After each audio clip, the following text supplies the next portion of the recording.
Hey guys, Ryan Gill here with Hunt Primitive, where we entertain, educate, and inspire. And thanks for joining us on this Technical Tuesday. And we're going to talk about river cane.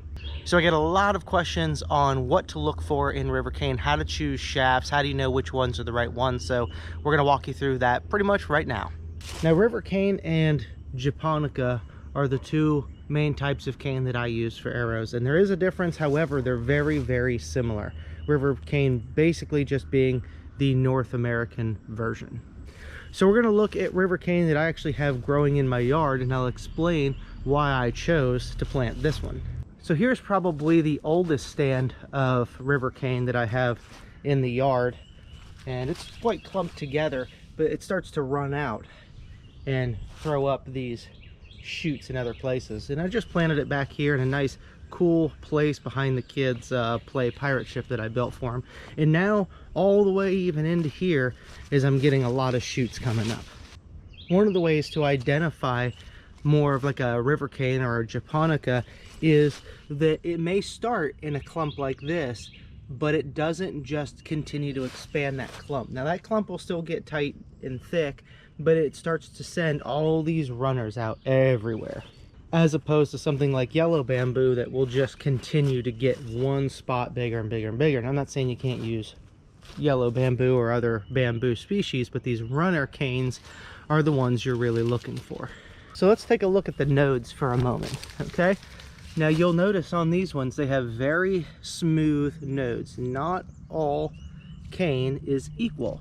There's a lot of cane that you'll find that has odd genetics of some sort, and the nodes will be offset or very, very large nodes. So I've been through a lot of different cane patches, and then when I finally found the one that I really liked, and that's the one I keep coming back to, then I dug some up and I came back and planted it, and now I'll always have this cane source as the original one that I really, really liked. So you might go through a whole lot of different cane stands until you find the one that you really, really like. Now either cane or japonica are great choices, and I use both of them interchangeably. Now this is, from everything that I could ever looked up, is our native river cane, and I have cut the japonica as well, which is very similar, but it is different. Typically the node spacing is much further apart, and the nodes are actually weaker on the japonica than they are on the river cane. And another interesting fact is, with most bamboos, you could literally take this, trim it, bury it, and grow a whole new stand of bamboo just off of a cutting. Well, when it comes to the river cane, it doesn't work like that. You have to actually dig up a root clump and bury it. Because I tried many, many, many different ways of trimming and setting in water and trying to get roots to grow, to propagate just from cuttings, and it's very, very difficult with just river cane. And that's one of the reasons that they say that the river cane ecosystem is in fact starting to become endangered, because once it gets destroyed, it's very, very difficult for it to continue to come back. And once it's destroyed completely, there really is no coming back, because it can't just propagate from a dropped shaft. That is also why they say that 90% or so of the river cane that we once had is now gone, because of agriculture and cattle, which destroys not only the plant itself but also the root system. By continually to cut it or eat it back, it can't continue to grow, and you will kill the plant if you continue to constantly mow it or have it chewed down by livestock. Okay, so enough on the history of it, at least from what I can understand. Let's talk about what you're going to look for in shafts. What you're really going to want to look for is older, mature shafts, and we've got two shafts right here side by side to look at, and it's very hard to just tell from the outside which is mature and which is young. Once you get an eye for it, you know what to look for. However, when it starts coming up to these branches, you see how it branches off several times. We've got, 1, 2, 3, 4, 5, 6, 7 branches at the top of this one. And it's a good diameter, which is about, 3/8 at the bottom.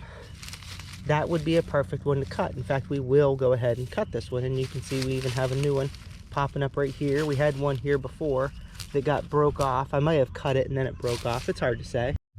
Okay, so now let's look at the other shaft. Now this one's actually a larger diameter, and one thing you need to remember with river cane or any sort of shafting like this is the diameter or the length of it, the height, is not a reflection of its age. So this one's even taller than the one that is branched out, but as you can see, it still has a lot of this leafy stuff wrapped around it, okay? And then when you get to the top, it's got just one branch coming off the top, and this is still a very young shaft. Now, it is acceptable to use this because it has at least a split at the top. It's still a young shaft, and it'll be somewhat weaker spined, but it is strong enough yet to turn into an arrow. This one here is ideal as it has multiple branches coming off of it, and it's much stiffer. So what happens is the cane will shoot up like these right here, whatever diameter that it kind of wants to be, and these are going to be some pretty large ones. That one here is going to be more like an atlatl, and they grow very, very quickly. Okay, now it'll shoot up, and then once it gets to the height that it wants to be, then the walls of the internodal chambers, they just start to thicken over time. So the older the shaft, this one's much older, you can see it's got a branch down low, but this one's not a great arrow shaft just simply because it's a little too skinny here at the top. So that's why we haven't cut that one, and we just let that one grow really old. It could be used, and I could cut it at any time if I wanted to, we just haven't. Man, it's not my favorite, but that is gonna have really thick internodal walls on it, and that's going to make a very strong arrow. Those are the ones we're really looking for. So this really is a good clump to look at, and this is a new one that just shot up. Okay, so let's look at it, see how it just comes off, and it's got these little leaves coming off of it, and then that's it at the top. So this one's very young, and it is extremely flimsy. It would make a horrible, horrible arrow. It would just crush without much weight on it at all.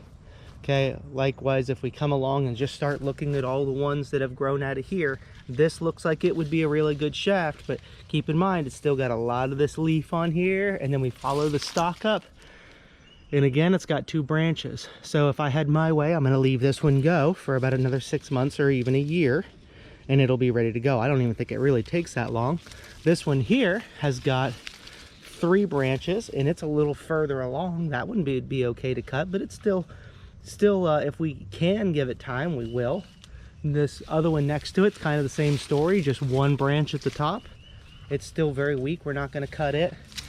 This one here has many branches, and it's one of the older ones, so that one is ready to cut.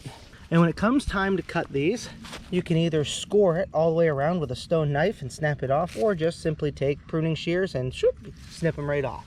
Okay, so now when it comes to seasoning it, you don't have to do anything to it. You don't have to really worry about them cracking. You don't have to worry about them going warped or anything like that. Cane manipulates very, very, very well with just heat. Put heat on it, get it hot enough, it'll bend, hold it for a second, and it'll hold its shape almost forever. It's magical stuff. So I don't do anything special after I cut it. I cut it, clip the ends off, and then I bundle them together, not to try to keep them straight, just so they don't go everywhere. I just wrap some cord around them or zip ties or something, and then I stick them up in the rafters in the shop, and then I let them season for about 2 months, give or take. You can use them in less time. However, I prefer to keep a stockpile of them, and so I bundle a bunch, set them aside, let them season, and then I've got a constant rotation of well-seasoned arrow shafts.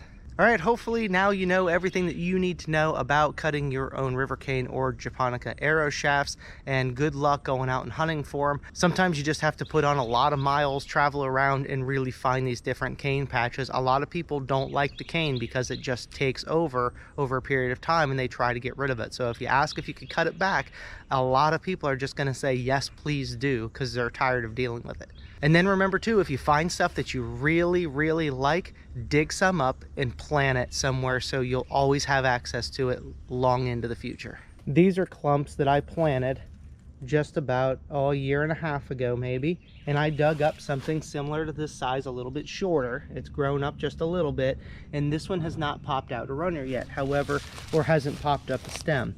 However, this one has shot up, and then over here by the some of the rock that we use for all kinds of stuff. I got another one planted, and we've got 2 that are popped up here, and those will probably grow into good arrow shaft size once they're mature enough. But so I planted 3 of them, as you can see, because I didn't know if they would all take. And over a period of time, these will send runners up into the yard, and they'll start shooting up new cane shoots everywhere. All right, well, thanks for following along on our How-To or Technical Tuesday. Remember to show back up on Friday at 7 p.m. for Adventure Friday, and we will continue with our Primitive Bow Hunting Adventures short series.